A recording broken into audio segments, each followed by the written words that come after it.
Hello students, welcome to legal sticks law school. मैं काशिफ खान आज बात करूंगा तीनों क्रिमिनल लॉ बिल के ऊपर जो कि पार्लियामेंट से पास हो गया है। मतलब कि अब इसके ऊपर सिर्फ और सिर्फ प्रेसिडेंट की रजामंदी आना बाकी है। इसके बाद ये बिल जो है आपके इन्फोर्स में करा दिए जाएंगे। तो बेसिकली ये बिल क्या कहते हैं, किसके बारे में बात करते हैं, होपफुली आपको सभी को मालूम हो ही गया होगा। लेकिन क्या क्या नए चेंजेस किए गए हैं इन बिल में, उनको हम बेसिकली इस वीडियो में डिस्कस करेंगे। तो जानेंगे कि कब ये बिल जो है इन्फोर्स में आने वाला है और कब से आपको ये आने वाले आपके कम्पिटिटिव एग्जाम में, आपके सिलेबस में इसको ऐड किया जाएगा। तो जैसा कि आप सभी को मालूम होगा कि आईपीसी को रिप्लेस करेगा भारतीय न्याय संहिता, सीआरपीसी को रिप्लेस करेगा भारतीय नागरिक सुरक्षा संहिता और इंडियन एविडेंस एक्ट को रिप्लेस करेगा भारतीय साक्ष्य बिल, या जो इसको हम बाद में अधिनियम कहेंगे जब वो लॉ बन जाएगा। तो ये जो सारे नए लॉ आने वाले हैं ये पूरे के पूरे जो क्रिमिनल सिस्टम है हमारा उसको चेंज करेगा।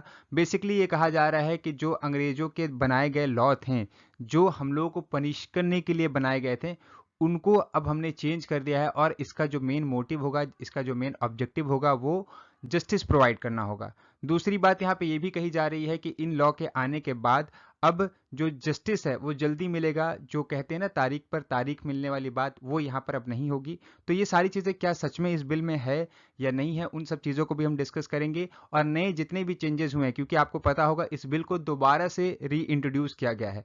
पहले जो बिल आया था उसको विड्रॉ कर लिया गया है और उसकी जगह पे दोबारा से इस बिल को नए तरीके से नए चेंजेस के साथ री इंट्रोड्यूस किया गया था और उस पर चर्चा हुई लोकसभा में 2 दिनों तक, और उसके बाद इसको पास किया गया और फिर राज्यसभा से भी इसको पास कर दिया गया ध्वनि मत के द्वारा। स्टूडेंट्स, अगर इन बिल की बात करें तो इन बिल्स को फर्स्ट टाइम इंट्रोड्यूस किया गया था लोकसभा में 11 अगस्त को। और यहाँ पर इसको इंट्रोड्यूस किया गया था हमारे होम मिनिस्टर अमित शाह जी के द्वारा। इन्होंने जब इस बिल को इंट्रोड्यूस किया तो उसके साथ ही साथ इन्होंने तुरंत ही इसको पार्लियामेंट की कमेटी को भेज दिया, जो कि हेड बाई थी ब्रिजलाल जी। और इस कमेटी ने फिर इस बिल को पूरी तरीके से एग्जामिन किया और इन्होंने टोटल 48 चेंजेस बताए, 48 अमेंडमेंट इन्होंने बताया कि इस बिल में होना ज़रूरी है। और इसी के साथ इन्होंने अपनी रिपोर्ट जो है वो नवंबर 10 को सबमिट कर दी। 10 नवंबर को बिल के ऊपर रिपोर्ट आने के बाद यहाँ पे बिल को 11 दिसंबर को यहाँ पे विड्रॉ कर लिया गया और 12 दिसंबर को दोबारा से इस बिल को इंट्रोड्यूस किया गया, जिसमें कमेटी की कुछ रिकमेंडेशन को यहाँ पे लिया गया है और कुछ रिकमेंडेशन को यहाँ पे नज़रअंदाज कर दिया गया। 12 दिसंबर को फिर से बिल इंट्रोड्यूस हुआ लोकसभा में और 20 दिसंबर को फिर इसको लोकसभा से पास कर दिया गया। टोटल यहाँ पे हम देखें तो 2 दिन तक इस बिल पर बहस चली थी और उसके बाद फाइनली राज्यसभा में भी इसको 21 दिसंबर को सिर्फ दूसरे दिन ही पास कर दिया गया। बेसिकली कौन कौन सी चीज़ें चेंज की गई हैं दोबारा से जब इस बिल को इंट्रोड्यूस किया है उसको डिस्कस कर लेते हैं। और पार्लियामेंट की कमेटी ने क्या क्या रिकमेंडेशन दी थी उसको भी हम डिस्कस कर लेते हैं। सबसे पहले हम बात करें तो जो पहला बिल है हमारा भारतीय न्याय सेकंड संहिता 2023, इसमें अब टोटल 358 सेक्शन है, जो कि फर्स्ट वर्जन में अगर हम देखें तो 356 सेक्शन थे। भारतीय नागरिक सुरक्षा सेकंड संहिता 2023 में अब टोटल 531 सेक्शन है, जबकि इसका जो पहला वर्जन था उसमें 533 सेक्शन थे। भारतीय साक्ष्य सेकंड बिल 2023 जो कि इंडियन एविडेंस एक्ट को रिप्लेस करेगा, इसमें टोटल 170 सेक्शन है और पहले वाले वर्जन में भी टोटल 170 ही सेक्शन थे। तो बेसिकली ये सेक्शन की थोड़ी सी अदला बदली दोबारा से इसमें हुई है। ज़्यादा कुछ हम बात करें तो लॉ में चेंजेस नहीं हुए हैं। अमित शाह जी का कहना है कि जो कमेटी ने रिकमेंडेशन दिया था रिपोर्ट में अपने, उनमें ज़्यादातर ग्रामेटिकल मिस्टेक थी जिनको हमने दोबारा वाले जो बिल हैं उसमें करेक्ट कर दिया है। और क्या चेंजेस थे उसको भी हम डिस्कस करेंगे। पहले हम कमेटी की रिपोर्ट देख लेते हैं। यहाँ पे आप देख सकते हैं कमेटी जो है उन्होंने एक अपना रिपोर्ट सबमिट किया था। उसके बाद जो है क्रिमिनल लॉ बिल जो था उनको विड्रॉ कर लिया गया और विड्रॉ करने के बाद यहाँ पर उनको दोबारा से री इंट्रोड्यूस किया, जैसा कि मैंने बताया 12 दिसंबर को उनको फिर से री इंट्रोड्यूस किया गया था। बात करें कमेटी ने क्या क्या रिकमेंडेशन दी थी, तो 48 रिकमेंडेशन में कुछ 5 इंपॉर्टेंट रिकमेंडेशन आपको यहाँ पे जानने की बहुत ज़रूरत है। सबसे पहली रिकमेंडेशन यहाँ पे ये थी कि इन्होंने जो 377 सुप्रीम कोर्ट के जजमेंट के बाद से हटा दिया गया था उसको फिर से लाने की बात कही है। उसमें उन्होंने कहा है कि उसको एक मॉडिफाई वर्जन में आप यहाँ पे इसको लेकर आइए और यहाँ पे जो नॉन कंसेंसुअल होमोसेक्सुअल है उसको क्रिमिनलाइज दोबारा से करिए, जिसमें हम बात करते हैं नॉन कंसेक्सुअल होमोसेक्स एक्ट की, या फिर इसमें जो है आपका सोडोमी, बिस्टैलिटी, या फिर जो माइनर के साथ जो सेक्सुअल ऑफेंस होते हैं उनको, इन सब चीज़ों को मिलाकर एक नया एक्ट आप यहाँ से फिर से बनाएं और 377 का प्रोविज़न को फिर से एक फ्रेश कह लें हम बात करें ऑफेंस बनाया जाए। दूसरा जेंडर न्यूट्रल एडल्ट्री की बात की गई थी, जैसे कि पहले जो है एडल्ट्री में सिर्फ और सिर्फ मेन को लायबल किया जाता था, यहाँ पे कहा गया कि वुमेन को भी लायबल किया जाए, और जो जजमेंट के थ्रू एडल्ट्री को क्रिमिनल से हटा दिया गया था, क्रिमिनल ऑफेंस से हटा दिया गया था, उसको दोबारा से चेंज किया जाए। फिर डिजिटल एविडेंस की यहाँ पे बात की गई। फिर यहाँ पे बात की गई कि जो पुलिस कस्टडी में 15 दिन से ज़्यादा देने की बात कर रहा है नया बिल, उसको वहाँ पे जो है थोड़ा सा चेंज की ज़रूरत है। वहाँ पे कहा गया कि आप इसको फिर से रीएवैल्यूएट करिए।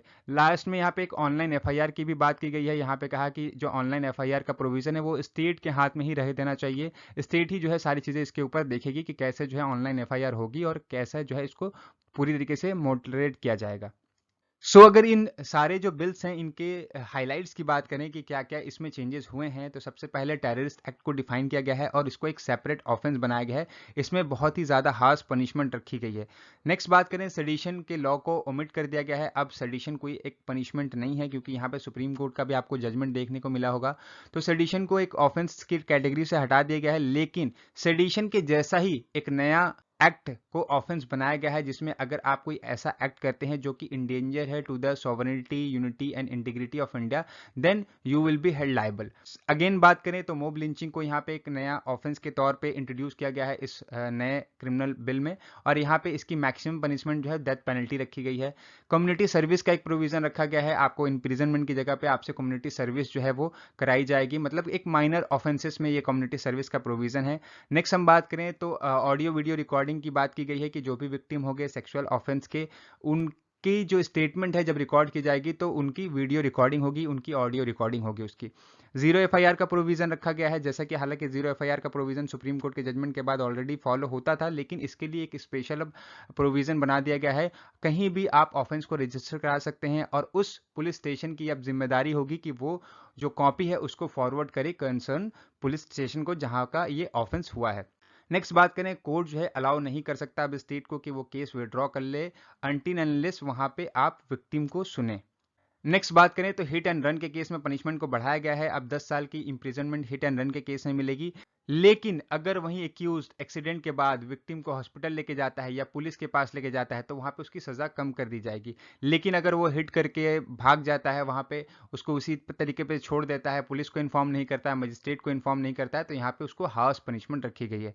स्नैचिंग को एक सेपरेट ऑफेंस बनाया गया है। आगे बात करें तो ग्रीवियस हर्ट में भी बहुत सारी चीजें, एक तरह से हम बात करें कि कोई भी इंसान अगर कॉमा में चला जाता है तो उस केस में भी उसको जो है पनिशमेंट 10 साल तक की बढ़ा के मिलेगी जो एक्यूज पर्सन है उसको। आगे बात करें तो एफआईआर के लिए भी जो है एक टाइम लिमिट रखी गई है। पहले हम बात करते थे क्रिमिनल लॉ में कोई भी टाइम लिमिट नहीं थी किसी भी ऑफेंस को रजिस्टर कराने के लिए, लेकिन अगर छोटा ऑफेंस है तो 3 दिन के अंदर एफआईआर रजिस्टर करनी होगी। और हम बात करें अगर कोई भी ऐसा ऑफेंस है जिसमें जो सजा है 3 साल से लेकर 7 साल के बीच में है, तो सबसे पहले उसमें प्रिलिमिनरी इन्वेस्टिगेशन होगी जिसको 14 दिन के अंदर खत्म करना होगा, और उसके बाद एफआईआर रजिस्टर होगी। क्योंकि ऐसा हमेशा होता था कि एफआईआर रजिस्टर हो जाती थी तुरंत ही और उसके बाद जो है बहुत ज्यादा हरास किया जाता था लोगों को, तो इसके वजह से इस चीज को बचाने के लिए एक प्रिलिमिनरी इन्वेस्टिगेशन का यहाँ पे प्रोविजन ऐड किया गया है। फर्दर इन्वेस्टिगेशन की बात करें तो इन्वेस्टिगेशन आपको 90 डेज के अंदर कंप्लीट करनी होगी जिस दिन से आपने चार्जशीट सबमिट की है। इसके बाद अगर आपको इन्वेस्टिगेशन के लिए टाइम चाहिए तो आपको कोर्ट की वहां पे परमिशन लेनी पड़ेगी। मजिस्ट्रेट को जल्द से जल्द जो है केस को कॉग्निजेंस लेना पड़ेगा। जिस दिन चार्जशीट सबमिट हुई है उसके 14 दिन के अंदर मजिस्ट्रेट को केस का कॉग्निजेंस लेना है, और जजमेंट जो है वो 45 दिन के अंदर जो है सुना देना है जिस दिन जो है हेयरिंग कंक्लूड हुई है। स्टूडेंट्स, ये थी आज की हमारी वीडियो। आई होप इस टॉपिक से रिलेटेड सारी इन्फॉर्मेशन आपको क्लियर हो गई होगी। मिलते हैं ऐसी इंपॉर्टेंट वीडियो के साथ, तब तक के लिए goodbye and take care.